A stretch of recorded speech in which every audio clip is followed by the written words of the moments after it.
Hi കൂട്ടുകാരെ, അസ്സലാമലൈക്കും. എല്ലാവർക്കും നമസ്കാരം. ഇപ്പം ഇന്ന് ഉണ്ടാക്കുന്ന പോലെ നിങ്ങൾ ഉണ്ടാക്കിയിട്ടുണ്ടോയെന്നൊന്ന് പറയണേ.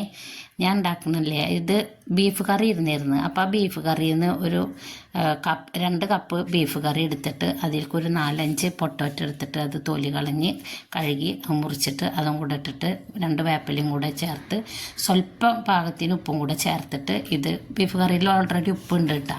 അപ്പോൾ അത് ഒന്ന് കുക്കറിൽ അടിച്ചെടുക്കുന്നത്, ഒരു 3 വിസിൽ ആവുന്ന വരെ അടിച്ചെടുത്തിട്ട് ഒന്ന് ചൂടാറിയാൽ ഇതേപോലെ വിസിൽ നമുക്ക് ഓഫായതിൻ്റെ ശേഷം ഇതുപോലെ ചൂടാറിയാൽ നമുക്കൊന്ന് ഇളക്കി കൊടുക്കാം.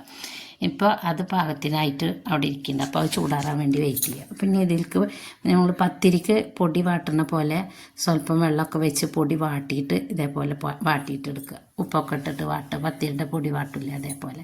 ഇനി അത് ഒന്ന് ചൂടാറാൻ വേണ്ടിയിട്ട് മാറ്റി വെക്കുക.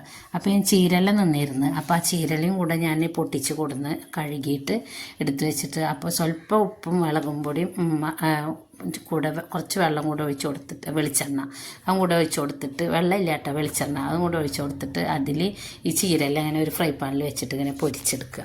വെറുതെ ഒന്ന് വാട്ടിയെടുത്താൽ മതി കേട്ടോ.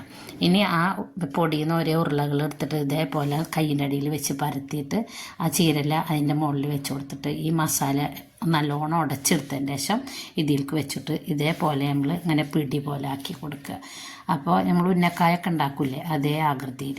അപ്പോൾ അത് സ്വല്പം പകുതി ഞാൻ അങ്ങോട്ട് മാറ്റി വെച്ച് പകുതി എടുത്തിട്ട് ഞാൻ അത് പൊരിച്ചെടുക്കാനും പകുതി ആവിയിൽ കയറ്റാൻ വേണ്ടിയിട്ട് വെച്ചില്ല. അപ്പോൾ പൊരിച്ചെടുക്കാൻ വേണ്ടിയിട്ടുള്ളത് കുറച്ച് ഞാൻ ഫ്രിഡ്ജിൽ സ്റ്റോർ ചെയ്ത് വെക്കാൻ വേണ്ടി ഒരു പാത്രത്തിലാക്കിയിട്ട് അത് മാറ്റി വെച്ച്.